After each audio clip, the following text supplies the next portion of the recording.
Summer holidays வந்தாச்சு நம்ம GT Holidays வந்தாச்சு. GT Holidays, South India's #1 travel brand. Periyar Maniammai Institute of Science and Technology, Tanjavur. ECE with specialization in AI and ML, IoT, robotics and industrial automation. இசைஞானி இளையராஜா இசையில் யோகி பாபு மற்றும் பூமிகா நடிப்பில் உருவாகியுள்ள thriller திரைப்படம் school மே 23 முதல் திரையரங்குகளில்.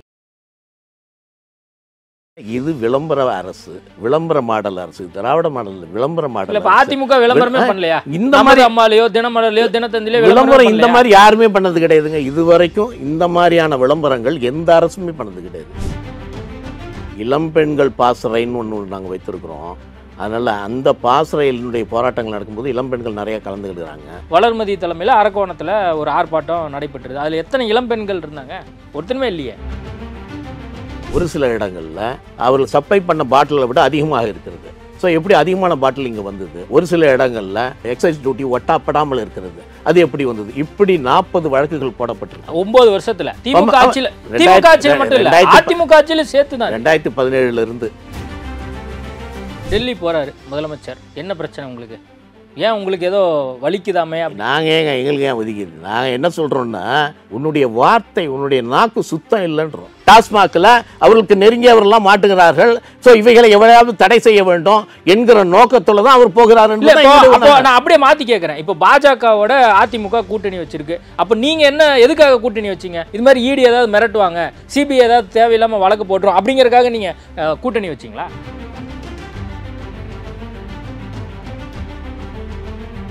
ஐபிசி தமிழ் நேயர்களுக்கு வணக்கம். இன்றைய நேர்காணலில் நம்மோடு இணைந்திருக்கிறார் அதிமுகவின் செய்தி தொடர்பாளர் குறளார் கோபிநாதன் அவர்கள். வணக்கம் சார். அதிமுக பாஜக கூட்டணி தொடர்பாக பல்வேறு தரப்பட்ட விமர்சனங்கள்லாம் வந்துச்சு. இப்போ அதெல்லாம் ஓரளவுக்கு செட்டில் ஆகி இப்போது போயிட்டுருக்கு. என்ன மக்கள் அதிமுக தொண்டர்கள்லாம் சந்தோஷமாக இருக்காங்களா? நிச்சயமாக. அதாவது இன்றைய கால சூழ்நிலையில் மக்களுடைய ஒரே விருப்பம், தொண்டர்களுடைய ஒரே விருப்பம், ஒரே நோக்கம் திராவிட முன்னேற்ற கழகத்தை வீழ்த்துவது. இது மக்களுக்கான ஆட்சி இல்லை, இது மக்களுடைய விரோத ஆட்சி. ஸோ இந்த ஆட்சி தொடர்ந்தால் தமிழக மக்கள் பாதிக்கப்படுவார்கள். எனவே அவர்களை வீழ்த்த வேண்டும் என்கிற ஒற்றை நோக்கத்தோடு இன்றைக்கு நாங்கள் இணைந்திருக்கிறோம். அதை தான் மக்கள் விரும்புகிறாங்க, தொண்டர்களும் விரும்புகிறாங்க. அது இன்றைக்கு செயல்படுத்தப்பட்டிருக்கிறது. இல்லை, தொண்டர்கள் ஒரு பக்கம் கொஞ்சம் பாஜகவோட கூட்டணி வச்சது குறித்து சில விமர்சனங்களையும் வைக்கிறாங்க. எடப்பாடி அவசரப்பட்டுட்டாரு அப்படின்னு சொல்லி. காமன் மேன் நிறைய பேர்த்திட்ட பேசும்போது, அதிமுக ஆதரவாளர்கள் மத்தியில் பேசும்போது கொஞ்சம் அவசரப்பட்டவரோ, நாங்கள் என்ன நினச்சோம், பாஜகவோட கூட்டணி இவர் வைக்க மாட்டார்னு நினச்சோம் அப்படிங்கிற விஷயங்கள்லாம் கூட தனிப்பட்ட முறையில் பேசும்போது சொல்கிறதையும் கேட்குறோம். இல்லை, இந்த கருத்து பெரும்பாலும் ஊடகங்களால் பெரிதுபடுத்தப்படுகிறது. மக்களுடைய எண்ணம் அப்படி இல்லை, தொண்டர்களுடைய எண்ணம் இல்லை. ஒரு சில தொண்டர்கள் அப்படி பேசிக்கலாம், ஆனால் அப்படி எண்ணம் இல்லை. ஆனால் ஒன்றை தெளிவாக எடப்பாடி அவர்கள் சொல்லியிருக்கிறார். என்னென்னா, தேர்தல் கூட்டணி என்பது கொள்கை கூட்டணி அல்ல. எந்த காலகட்டத்திலையுமே எந்த கட்சியாக இருந்தாலும் சரி, ஆல் இந்திய அளவிலாக இருந்தாலும் சரி, தமிழ்நாடு அரசியலாக இருந்தாலும் சரி, தேர்தல் சமயத்தில் அமைக்கிற கூட்டணி கொள்கையின் அடிப்படையில் கூட்டணி வைப்பது கிடையாது. இன்றைக்கி இந்தியா கூட்டணின்னு ஒன்று வச்சுருக்காங்க. இந்தியா கூட்டணியில் சிவசேனா இருக்காங்க. சிவசேனாவுடைய அடிப்படை கொள்கையே சனாதனம் தான். ஸோ ஹிந்துத்வா தான்.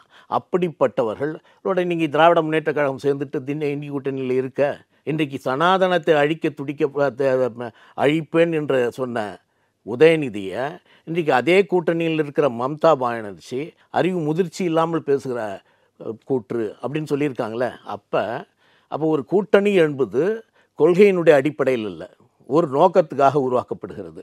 அந்த நோக்கம் என்னென்னா, இன்றைக்கு தமிழகத்தில் திராவிட முன்னேற்ற கழகத்தினுடைய ஆட்சி ஊழல் மெலிந்த ஆட்சியாக இருக்கிறது, சட்டம் ஒழுங்கு கிட்ட ஆட்சியாக இருக்கிறது.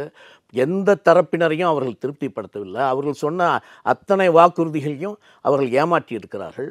ஸோ அப்படிப்பட்ட சூழ்நிலையில் இந்த ஆட்சி தொடர வேண்டுமா என்று தான் மக்கள் சிந்திக்கிறார்கள்.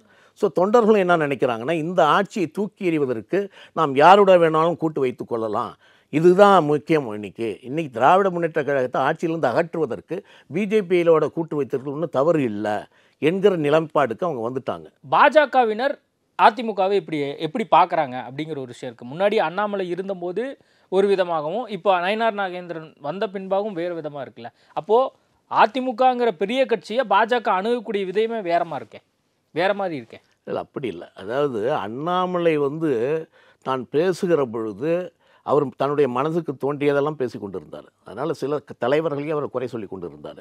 ஸோ அதை எங்களால் ஏற்றுக்கொள்ள முடியாது. ஸோ அனைத்து இந்திய அண்ணா திராவிட முன்னேற்ற கழகத்தை வந்து நாங்கள் அம்மா வந்து புரட்சி தலைவரையும் 2 கண்களாக பார்க்குறோம். ஸோ அவர்களை நீங்கள் குறைகள் சொல்கிற பொழுது, இதனுடைய எங்களுடைய கட்சி கொடையில் அண்ணாவை வச்சுருக்கிறோம், அண்ணாவை நீங்கள் குறை சொல்கிற பொழுது நிச்சயமாக அதை நாங்கள் எதிர்ப்போம்.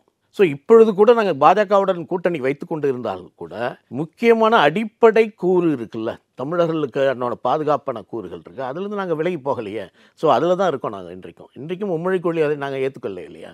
ஸோ இருமொழி கொள்கைகள் தான் இருக்கிறோம். அதனால் கொள்கையினுடைய எடப்பாடி அதே போல் நீங்கள் நயினார் நாகேந்திரன் வந்து விட்டார் என்று சொன்னால், நயினார் வந்து ஏற்கனவே அனைத்து இந்த அண்ணா திராவிட முன்னேற்ற கழகத்தில் இருந்தவர். அதனால் ஏறக்குறைய அவர் இந்த கட்சியினுடைய நிலைப்பாடு தெரியும். ஸோ அதனால் அவர் எங்களோட ஒத்துப்போகிறாரு. அதனால் அண்ணாமலைக்கும் நயினார் நாகேந்திரனுக்கும் என்ன வேறுபாடு என்று சொன்னால், அண்ணாமலை வந்து அவருடைய கட்சியை வளர்க்க வேண்டும் என்பதற்காக பல தகவல்களை சொல்லிட்டு இருந்தார். பல தகவல் நல்ல தகவல் தான். சில நேரங்களில் அதை அத்துமீறி போக இருந்தது, அதை நாங்கள் எதிர்த்தோம், அவ்வளவுதான். இப்போ என்டிஏ கூட்டணி எந்த அளவுக்கு வலிமையாக இருக்குது அப்படிங்கிற ஒரு கேள்வி இருக்குது. இப்போது ஆரம்பத்தில் அதிமுக பாஜக கூட்டணி அமைந்த உடனே அமித்ஷா வந்து என்ன சொன்னார்னா, மினிமம் காமன் ப்ரோக்ராம் போட்டு நாங்கள் ஒரு சில திட்டங்களில் என்ன மாதிரி நிலைப்பாடு எடுக்க போகிறோம் அப்படின்னு சொல்லி சொன்னார். அதுக்கு பின்பாக இன்னும் நிறைய பேர் வருவாங்க அப்படின்லாம் எதிர்பார்க்கப்பட்டது. இப்போ தேமுதிகவுடைய நிலைப்பாடு என்னங்கிறது நாங்கள் ஜனவரியில் தான் அறிவிப்போம்னு சொல்லி பிரேமலதா விஜயகாந்த் சொல்கிறாங்க.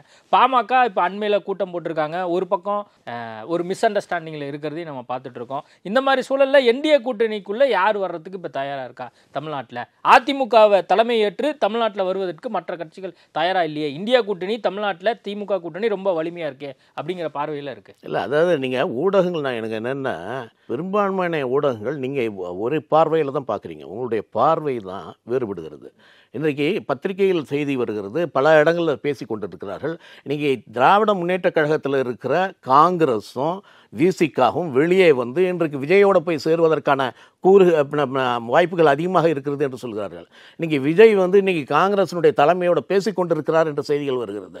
ஸோ அப்போ காங்கிரஸ் திமுகவினுடைய கூட்டணியும் உடைகிற நிலையில் இருக்கிறது.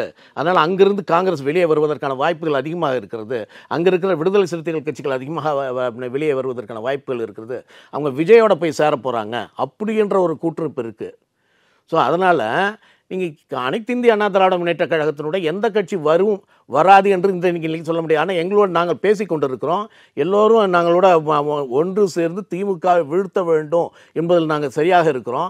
ஆனால் சரியான நேரத்தில் இதை நாங்கள் அறிவிப்போம் என்று தான் சொல்லியிருக்கிறார்கள்.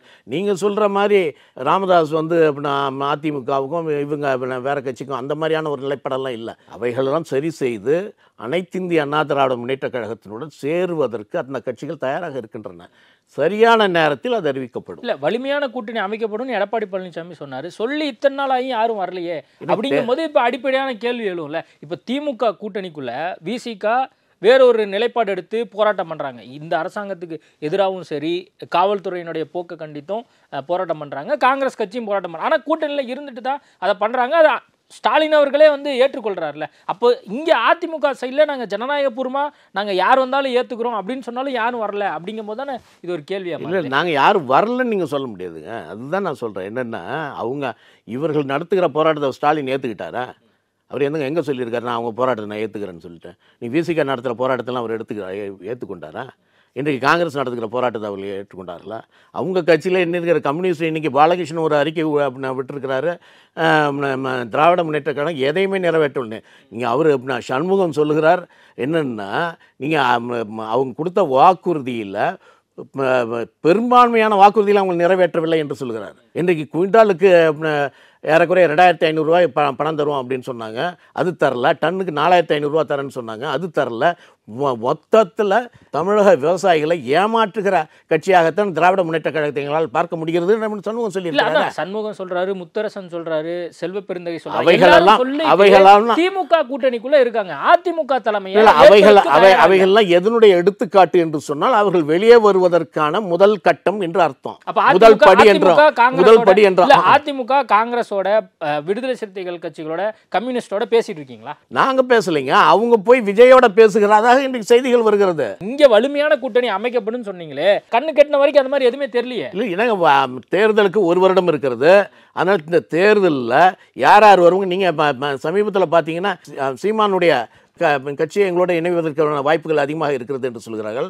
தேமுதிக முதல் சொன்னாங்க. இன்றைக்கி அவர் சுதீர் வந்து அன்றைக்கி அந்த திருமணத்தில் அவரோட உட்காந்து எடப்பாடியோட பேசிக்கிட்டு தான் இருந்தார். அதனால் இந்த கட்சிகளெல்லாம் வரவில்லை என்று நீங்கள் சொல்ல முடியாது, அவர்களிருந்து எங்களுக்கு விலகி போய்விட்டார்கள் என்று சொல்ல முடியாது. அதற்கான நேரத்தில் அவர்கள் அறிவிப்பார்கள், அதுதான் உண்மையாக தவிர அவர்கள் இன்னும் வரலையே அதனால் உங்கள்கிட்ட வரமாட்டாங்களான்ற கேள்வி கேட்க முடியாது.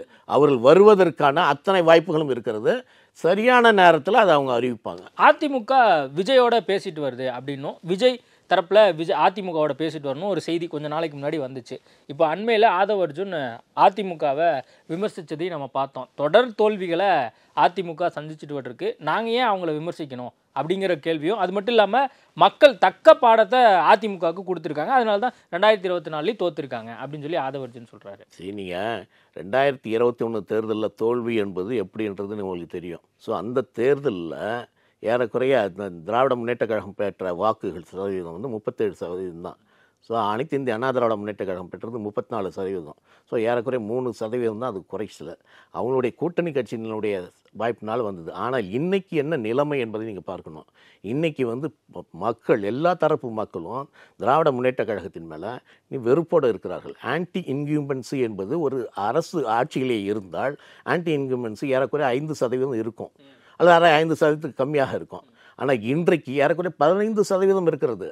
இன்றைக்கி இந்த ஆட்சியை தூக்கி எறிய வேண்டும் என்று மக்கள் துணிந்து விட்டார்கள். அப்படிப்பட்ட சூழ்நிலையில் சொன்ன உடனே ஒரு ஞாபகம் எனக்கு, கொஞ்ச நேரத்துக்கு முன்னாடி ஒரு சர்வே பண்ணுறவர் ஒருத்தர் பேசிகிட்டு இருந்தார்.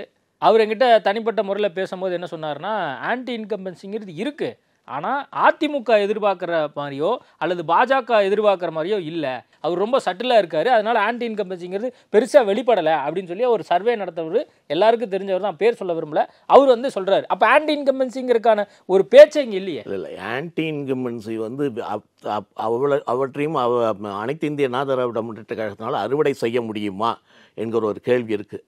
ஸோ ஏன் முடியாது? ஏன்னா ஆன்டி இன்கம்பன்சி இல்லை என்பது வந்து தவறான கருத்து. இல்ல இருக்கு, ஆனா அதிமுக நினைக்கிற மாதிரி இல்ல, பாஜக நினைக்கிற மாதிரி ஆன்டி இன்கம்பன்சி இல்ல, அதுதான் தவறுன்ற. அதை எப்படி நீங்க கணிக்க முடியும்? எந்த சர்வேனாலையும் அதை கணிக்க முடியாது. ஆன்டி இன்கம்பன்சி வந்து நீங்க ஒரு 10 பேரை விசாரிக்கும் பொழுது 2 பேர் அதில் எதிர்ப்பாக இருந்தான்னு சொன்னா நீங்க 5%, அது 1% என்று சொல்லலாம். ஆனால் 10 பேரில் 8% அதுக்கு எதிராக இருக்கிற பொழுது நிச்சயமாக ஆன்டி இன்கம்பன்சி அதிகமாக இருக்கிறது என்று தான் பொருள். நீங்க எல்லா தரப்பு, நாங்கள் என்ன சொல்றேன், இன்னைக்கு விவசாயிகள் இன்னைக்கு பாண்டியன் ஒரு அறிக்கை விட்டுருக்காரு, 170 கோடியை நீங்கள் நெல் கொள்முதலுக்கு நீங்கள் ஒரு தனியார் நிறுவனத்திட்ட கொடுக்குறீங்க. அந்த தனியார் நிறுவனத்துக்கு 170 கோடி ரூபாய் பணத்தை கொடுக்குறீங்க. அந்த 170 கோடி ரூபாய் பணத்தை வாங்கிக்கிட்டு அவர் விவசாயிகளுக்கு பணத்தை கொடுக்கல, நெல் கொள்முதல் சரியாக செய்யவில்லை, அதனால் நாங்கள் போராட்டம் நடத்துகிறோம் என்று பாண்டியன் சொல்கிறாரு. ஒரு தனியார் நிறுவனத்துக்கு 170 கோடி கொடுக்க வேண்டிய அவசியம் என்ன? நெல் கொள்முதல் அவர்கள் பண்ண வேண்டிய அவசியம், நீங்கள் சிவில் சப்ளைஸ் கார்பரேஷன் ஒரு நிறுவனம் இருக்கிறது, அதை விட்டு நீங்கள் அவங்கள்ட்ட கொடுக்க வேண்டிய அவசியம் என்ன? அப்படித்தான் ஒவ்வொரு இடத்துலையும் தனியார்கள் பூர்ந்து இன்றைக்கி அவர்களுடைய வேலைகளை செய்து கொண்டு இருக்கிறார்கள். அதை தான் நாங்கள் கேட்கிறோம், அதை தான் மக்கள் எதிர்க்கிறார்கள். இங்கே சட்டம் ஒழுங்கு சுத்தமாக கெட்டு போய் கிடக்கிறது, நீங்கள் விலைவாசி உயர்ந்து இருக்கிறது, நீங்கள் கொடுத்த வாக்குறுதியில் ஒன்றும் இல்லை. மின்சாரத்தை என்ன சொன்னீங்க? மின்சாரத்தை உணர மாட்டேன்னு நீங்கள் தொட்டால் ஷாக் அடிக்கணும். நீங்கள் மாதத்துக்கு ஒரு முறை நாங்கள் அடுப்பணும். இப்போ உங்களுக்கு நாங்கள் ஏற்றலை, இப்போ திரும்பவும் ஜூலை மாதத்துலேருந்து ஏற்றுறாங்க. கேட்குற பொழுது நீங்கள் ஏற்றலை, அது நாங்கள் இண்டஸ்ட்ரீஸுக்கு ஏற்றுறோம் அப்படின்னு நீங்கள் தப்பிக்க பார்க்கிறீர்கள். ஸோ அதனால் எல்லா காலகட்டத்திலுமே ஒவ்வொரு தனி மனிதரிடமிருந்து 6000 ரூபா பிடுங்கிக்கிட்டு 1000 ரூபா கொடுத்து என்ன பிரயோஜனம்? எல்லா விதத்துலையும் நீங்கள் வீட்டு வரியை ஏற்றிட்டீங்க, பால் வரியை ஏற்றிட்டீங்க, பால் விலையை ஏற்றிட்டீங்க, அத்தியாவசிய பொருளுடைய விலையை ஏற்றிட்டீங்க, மின்சார வரியை ஏற்றிட்டீங்க. நீங்கள் இதுக்கு மானியம் கொடுக்குறேன், நீங்கள் கேஸுக்கு அது கொடுக்கல.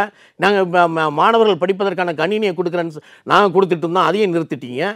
ஸோ எதையுமே செய்யாமல் எங்களிடமிருந்து நீங்கள் 6000 ரூபா 7000 ரூபா பிடுங்கிக்கிட்ட. நீங்கள் ஒரு நானாலும் ஒரு பெண் சொல்லுகிறாள், என்ன சொல்லுகிறான்னா, நான் இது வரைக்கும் 1500 ரூபா கட்டிக்கிட்டு இருந்தேன், இன்றைக்கி 6000 ரூபா பில்லு வருது, நான் 6000 ரூபாய்க்கு எங்கே போவேன்? என்னுடைய பட்ஜெட்டில் இடம் இல்லையே, நான் எங்கே போவேன்னு கேட்குறாள். அப்படின்னா என்ன அர்த்தம்?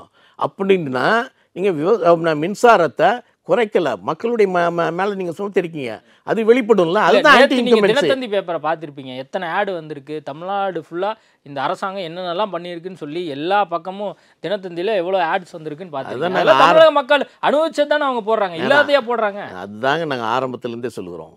என்னென்னா இது விளம்பர அரசு, விளம்பர மாடல் அரசு, திராவிட மாடல் விளம்பர மாடல் இல்ல, இப்ப அதிமுக விளம்பரமே பண்ணலையா? இந்த நமது மாதிரி அம்மாலையோ தினமலர்லையோ தினத்தந்திலையோ விளம்பரம் இந்த மாதிரி யாருமே பண்ணது கிடையாதுங்க. இது வரைக்கும் இந்த மாதிரியான விளம்பரங்கள் எந்த அரசுமே பண்ணது கிடையாது.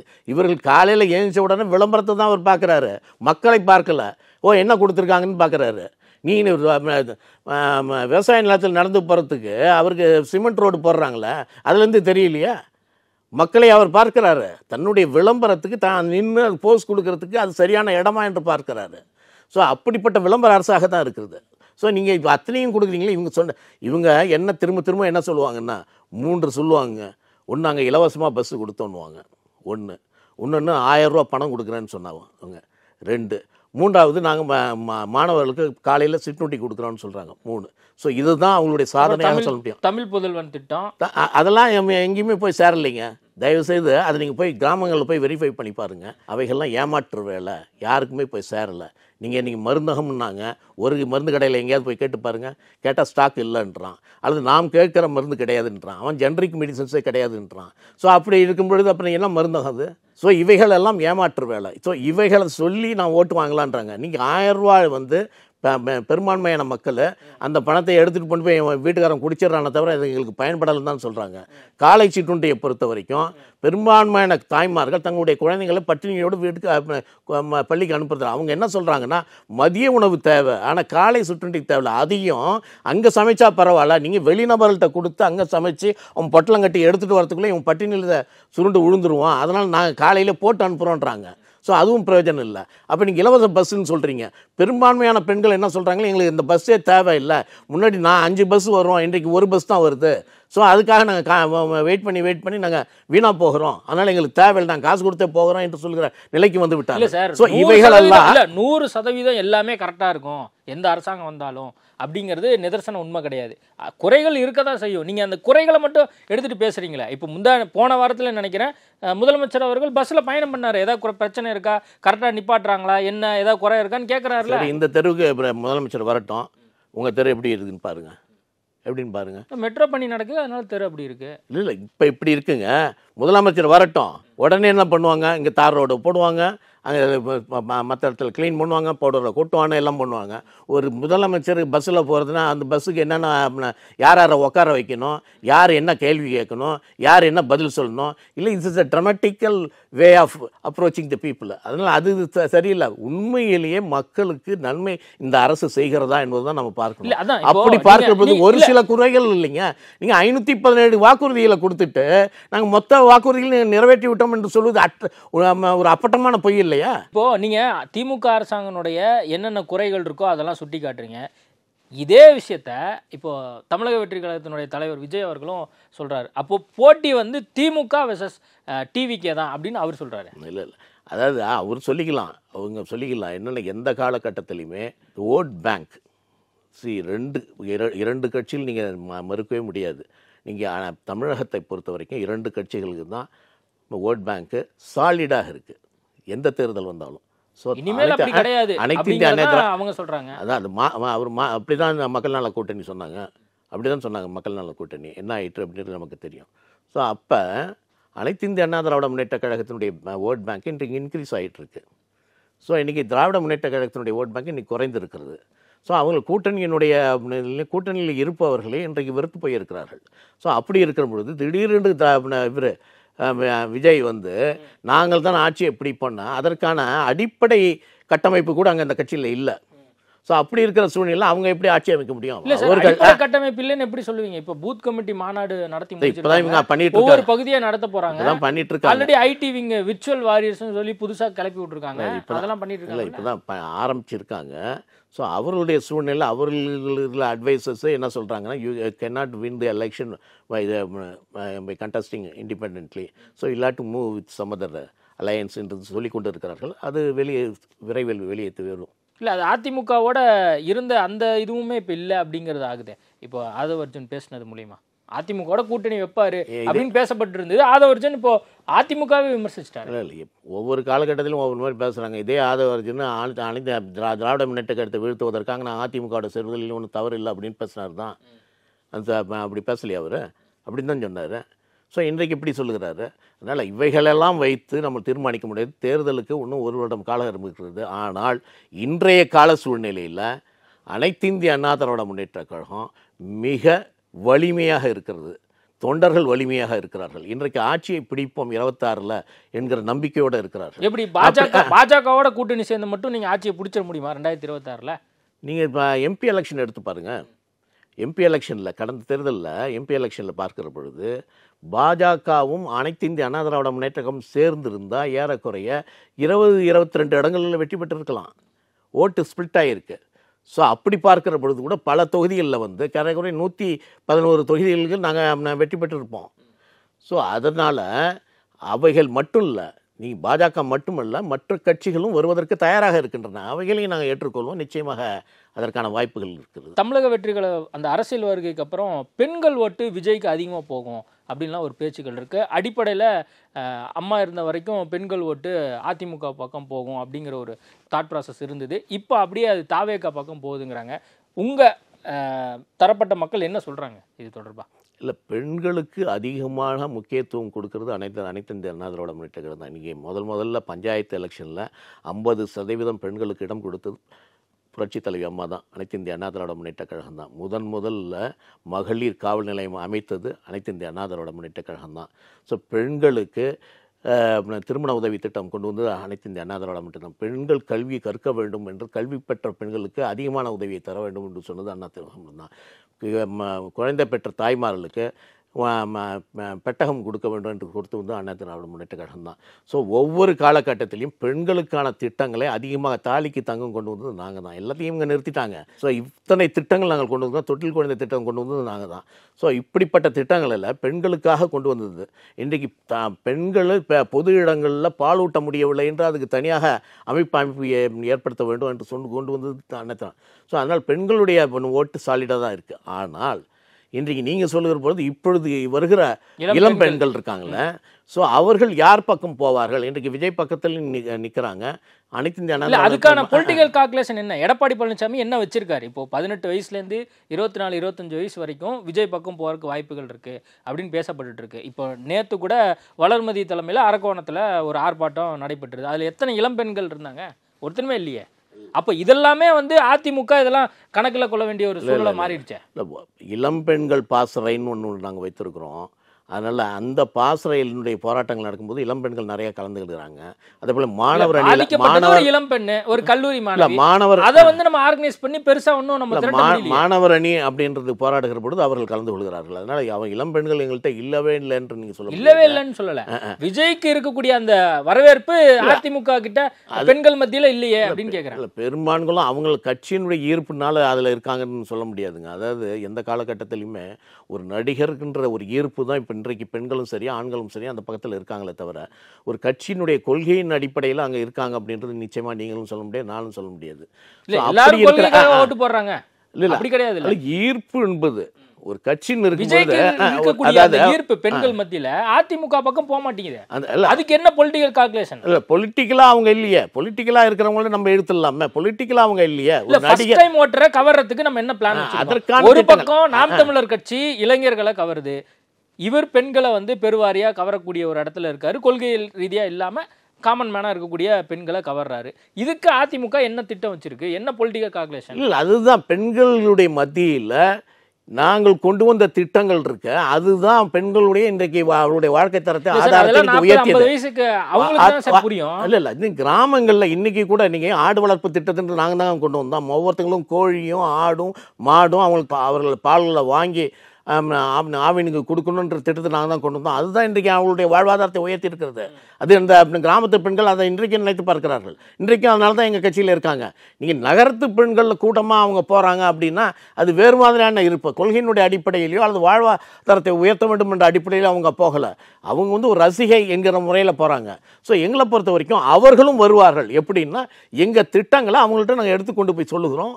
அதை கேள்விப்பட்டு அவங்க வருகிறார்கள். தெய்வ செயல் வந்து இப்போது கட்சியிலேருந்து நீக்கப்பட்டிருக்காரு. அந்த பெண்ணை ஏமாத்தின நபர் வந்து இதுக்கு மேலே என்ன நடவடிக்கை எடுக்கணும்? ஒரு பக்கம் வந்து அவங்க கேஸ் கொடுத்துருக்காங்க. இதை வந்து பொள்ளாச்சி வழக்குக்கு இணையாக இங்கே இருக்கக்கூடிய அதிமுகவினர் பேசுகிறீங்களா? என்ன காரணம்? இல்லை அதாவது நீங்கள் பொள்ளாச்சி வழக்கை என்ன சொன்னீங்க? என்னங்க நடந்தது? நீங்கள் என்ன சொன்னீங்கன்னா அதிமுகவுடைய அமைப்பில் இருக்கிறவர்கள் தான் இந்த தவறுகளை செய்திருக்கிறார்கள், குற்றத்தை செய்திருக்கிறார்கள். அதில் முக்கியமாக பொள்ளாச்சி ஜெயராமனுடைய மகனே அதில் சம்மந்தப்பட்டிருக்கிறாரு. அதனால் இதை மூடி மறைக்க பார்க்கிறார்கள். ஒரு தரப்பாக ஒரு பக்கமாக விசாரணை சென்று கொண்டிருக்கிறது என்றெல்லாம் சொன்னாங்க. அப்போ நாங்கள் என்ன பண்ணோம், வாலண்டரியாக, ஸோ உங்களுக்கு அந்த சந்தேகம் இருக்கிற காரணத்தினால we volunteered to hand over the investigation to the CBI. So வேறு யாரும் கேட்கல, நாங்களே சிபிஐட்ட கொடுத்தோம். சிபிஐ விசாரித்தார்கள். அவங்களோட விசாரணையில் உண்மை தெரிய வந்தது. யார் இருக்காங்க இதில், உண்மையில் பொள்ளாச்சி ஜெயராமனுடைய மகன் இருந்தாரா அல்லது வேறு அதிமுக தொண்டர்கள் இருந்தார்களா என்று அவர்கள் கண்டுபிடித்து இன்றைக்கு குற்றப்பத்திரிகை தாக்கல் செய்து, எங்கள் காலத்தில் தான் குற்றப்பத்திரிகைகள் தாக்கல் செய்யப்பட்டது, எங்கள் காலத்தில் தான் சாட்சிகள் விசாரிக்கப்பட்டாங்க, இன்றைக்கு தண்டனை வழங்கப்பட்டிருக்கிறது. அதனால் அதுக்கு அவங்க they cannot claim any credit. But whereas இங்கே நீங்கள் பார்த்தீங்கன்னா இதை சிபிசிஐடி நீங்கள் சிபிஐட்டு ஒப்படைக்க வேண்டியது தானே. நாங்கள் என்றைக்கு நீங்கள் உங்கள் கட்சிக்காரன் அதில் சம்மந்தப்பட்டிருக்கிறானோ நீங்கள் வாலண்டராக போகணுமா? நீங்கள் சிபிஐ, நீங்கள் அண்ணா நகர் சிறுமி கற்பழித்த வழக்கில் சிபிஐ வேண்டும் என்று நாங்கள் சொல்லுகிறோம். நீங்கள் அப்போ அதை சிபிஐ விசாரிக்க வேண்டும் என்று ஹைகோர்ட் உத்தரவு பிறப்பிக்கிறது. அதை எதிர்த்து நீங்கள் சுப்ரீம் கோர்ட் போகிறீங்களா? அப்போ உங்களுடைய நோக்கம் என்ன? உண்மை வெளிவரக்கூடாது என்பது தானே எங்களுடைய நோக்கம். அது இல்லையே, உண்மை வெளிவர வேண்டும், பெண்கள் காப்பாற்றப்பட வேண்டும், சட்டம் ஒழுங்கு நிலைநாட்ட வேண்டும் அப்படின்றது. ஆனால் உங்களுடைய நோக்கம் அது இல்லையே. இன்றைக்கு ஒவ்வொன்றிலும் அப்படி தானே இருக்குது. இன்றைக்கு இடி விசாரிக்கக்கூடாதுன்னு நீங்கள் சொல்கிறீங்க, நீங்கள் சுப்ரீம் கோர்ட்டுக்கு போகிறீங்க, நீங்கள் ஹைகோர்ட்டே சொன்னாங்களே இடி விசாரிக்கிறாங்க அப்படின்னா அதில் உங்களுக்கு என்ன பாதிப்பு? சரி, நீங்கள் இப்போ இடிங்க ஹைகோர்ட்டில் விசாரிக்க முடியுது, ஹைகோர்ட்டுக்கு சொல்லாமலே நீங்கள் ட்ரான்ஸ்ஃபர் பெட்டிஷனை சுப்ரீம் கோர்ட்டில் போட்டிங்க. அப்போ சுப்ரீம் கோர்ட் என்ன சொல்லிச்சு? இதே சுப்ரீம் கோர்ட்டு இன்றைக்கி சொல்லியிருக்கிற சுப்ரீம் கோர்ட்டு ஒரு 10 நாளுக்கு முன்னாடி என்ன சொல்லிச்சு? அது சஞ்சீவ் கண்ணா சீஃபாக இருக்கும் பொழுது, why you brought it here? It is to be contested only before the High Court of Madras. நீங்கள் நேராக ஹைகோர்ட்டுக்கு போங்க, அதில் இருக்க இடி செய்யக்கூடாதுன்னு நீங்கள் சொல்வதற்கு உங்களுக்கு அதிகாரம் இல்லை. சாண்ட் மைனிங் கேஸில் என்ன சொன்னாங்க? சாண்ட் மைனிங் கேஸில் அது ஐஏஎஸ் ஆஃபீஸர் விசாரிக்கக்கூடாது, அவர்களுக்கு சமன் அனுப்பியது தவறு அப்படின்னு இதே அரசு சுப்ரீம் கோர்ட் போச்சு இல்லை? அப்போ சுப்ரீம் கோர்ட் என்ன சொல்லிச்சு? இடிக்கு அந்த பவர் இருக்குது, 17 ப்ரொவிஷனில் அவங்களுக்கு அதிகாரம் கொடுக்கப்பட்டிருக்கிறது, அதனால் தே கேன்.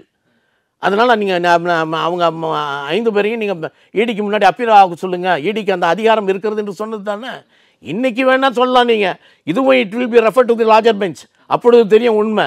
இல்லை, இப்போ இன்னைக்கு நீங்கள் அந்த சப்ஜெக்ட்டுக்கு வந்துட்டீங்க. இன்றைக்கி அந்த இடைக்கால அந்த விவகாரமாக இதை பார்க்கப்படும் அப்படின்னு தான் வந்து அதிமுகவினர், அது மட்டும் இல்லாமல் பாஜகவினர் சொல்கிறாங்க.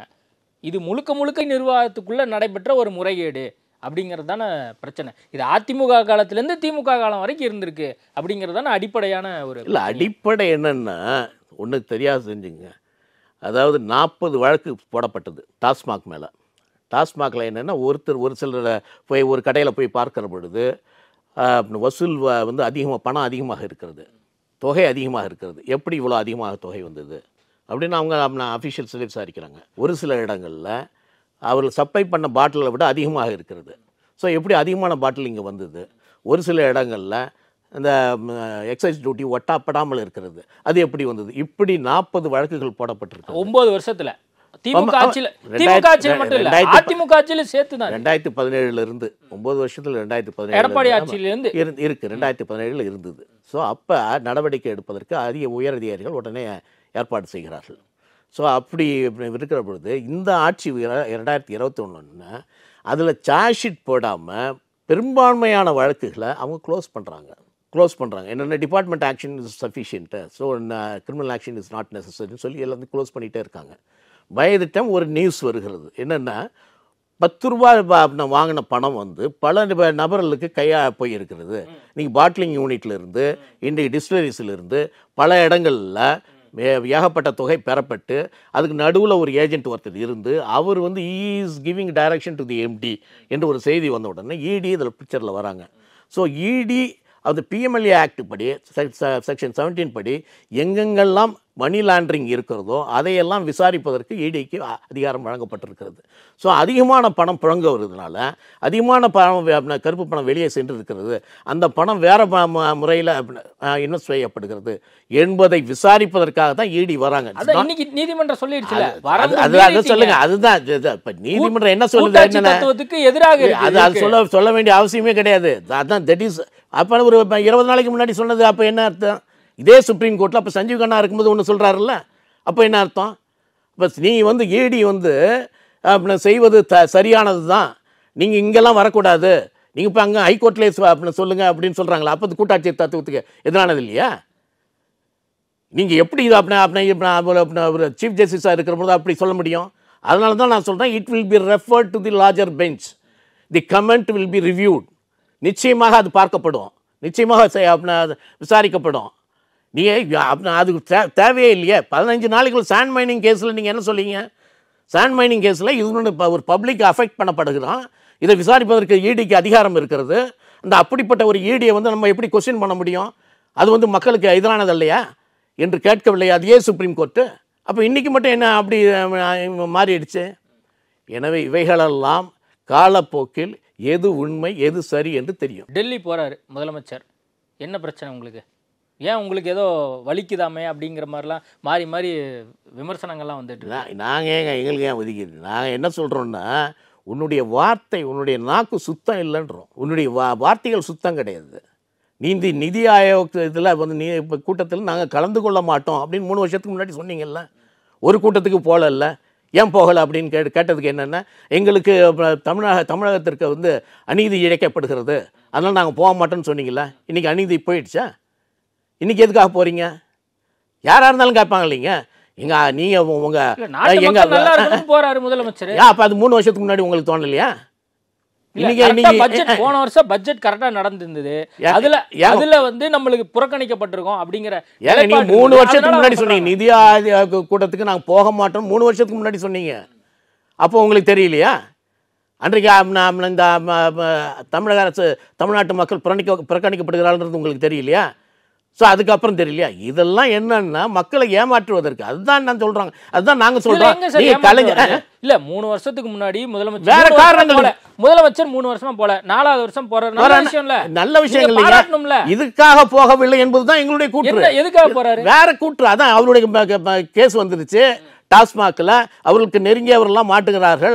ஸோ இவைகளை எவ்வளவு தடை செய்ய வேண்டும் என்கிற நோக்கத்தில் தான் அவர் போகிறார். நான் அப்படியே மாற்றி கேட்குறேன். இப்போ பாஜகவோட அதிமுக கூட்டணி வச்சிருக்கு, அப்போ நீங்கள் என்ன எதுக்காக கூட்டணி வச்சிங்க? இது மாதிரி இடி ஏதாவது மிரட்டுவாங்க, சிபிஐ ஏதாவது தேவையில்லாமல் வழக்கு போட்டுரும் அப்படிங்கிறதுக்காக நீங்கள் கூட்டணி வச்சிங்களா? இல்லை, அப்படி நாங்கள் கூட்டணியில் நாங்கள் இருக்கிற பொழுது அப்பயே நாங்கள் எல்லாத்தையுமே நாங்கள் வித்ரா பண்ணிட்டு இருக்கலாமே. அந்த மாதிரியான நோக்கம் எங்களுக்கு கிடையாது. நாங்கள் இவ்வளவு நாள் கூட்டணியில் இருந்தோமே பாஜகவோட, அப்பயே நாங்கள் பண்ணிட்டு போயிருப்போம். நீங்க இப்படி வைக்கிறீங்க அப்படின்னா, இப்ப திமுக தமிழ்நாடு முதலமைச்சர் டெல்லி போறார் அப்படின்னா இதுக்கு பின்னாடி அந்த வழக்கெல்லாம் காரணம் அப்படின்னா, அப்ப நீங்க பாஜகவை இந்த இடத்துல மறைமுகமா விமர்சிக்கிற மாதிரிலாம் ஆகுது. நாங்க தான் சொல்றோம், கொள்கையினுடைய அண்டர்ஸ்டாண்டிங்காக போறாருன்னா அப்ப பாஜக திமுகவுக்கு ஹெல்ப் பண்ணுதா? பாஜகவை நோக்கி அவர் போகிறார் நாங்க சொல்லலைங்க. அவர் இந்த வழக்குக்காக என்ன செய்ய வேண்டும் என்று பிரதமர் மோடிட்ட பேசுவாரா, நிர்மலா சீதாராமன்? அது அவரை தான் கேட்கணும். நீங்க அவர் தயவு செய்து போய் கேளுங்க எதுக்காக போனாருன்னு. உண்மையிலேயே இந்த மக்கள் மீது நம்பிக்கை இருந்தால், இந்த மக்களுக்கு நன்மை செய்ய வேண்டும் என்று இருந்தால் நீங்க 3 வருஷத்துக்கு முன்னாடி போயிருக்கணும். அன்னைக்கு நீங்க போகல, இன்னைக்கு போகிறீங்க. மனசு வரல, எடப்பாடி பழனிசாமிக்கு மனசு வரல. உள்நோக்கம் இருக்கிறது. நாங்க வெளிநாடுகளுக்கு இன்வெஸ்ட்மெண்ட்டுக்காக நாங்கள் போகும் பொழுது இவர் வந்து அவர் சொந்த காரணங்களுக்கு போறாரு, இவர் அறிக்கை விடலையா? இன்னைக்கு என்ன சொல்றாரு? நான் போவது வந்து மட்டும் இவருக்கு உங்களுக்கு வலிக்கிறதான்னு கேட்கிறாருல்ல. என்ன காரணம்? அப்போ நீங்கள் போகும்போதெல்லாம் சரியாக போகிறீங்க, நாங்கள் போகும்போது சரியா இல்லையா? ஒவ்வொரு காலகட்டத்திலையும் அவங்களுடைய நோக்கத்தை பாருங்கள். ஏமாற்று வேலை. நீங்கள் அன்னைக்கு நாங்கள் 62,000 கோடி இன்வெஸ்ட்மெண்ட் கொண்டு வந்தாங்க ஒரே போன உடனே. அது சட்டசபையில் சொன்னோம். உங்களுக்கு நீங்கள் ஒரு வெள்ளை அறிக்கை கொடுங்கன்னா இன்னும் இது வரைக்கும் கொடுக்க முடியுதா உங்களால்? இன்வெஸ்ட்மெண்ட் எவ்வளோ வந்தது உங்களால் சொல்ல முடிந்ததா? ஸோ இவைகளெல்லாம் மக்களை ஏமாற்றுகிற வேலை. ஸோ அதனால தான் நாங்கள் சொல்கிறோம், அது ஒரு உள்நோக்கம் இருக்கிறது. நீங்கள் உண்மையிலே மக்களுக்காக போகலை, வேறு ஒரு காரணத்துக்காக போயிருக்கீங்கன்னு அர்த்தம். ஓகே சார், நிறைய விஷயங்கள் குறித்து பேசியிருக்கோம். நேர்காணல் கொடுத்ததுக்கு மிக்க நன்றி. சம்மர் ஹாலிடேஸ் வந்தாச்சு, நம்ம ஜிடி ஹாலிடேஸும் வந்தாச்சு. GT holidays, South India's #1 travel brand. Periyar Maniammai Institute of Science and Technology, Tanjavur. ECE with specialization in AI and ML, IoT, robotics and industrial automation. இசைஞானி இளையராஜா இசையில் யோகி பாபு மற்றும் பூமிகா நடிப்பில் உருவாக்கியுள்ள த்ரில்லர் திரைப்படம் ஸ்கூல் மே 23 முதல் திரையரங்குகளில்.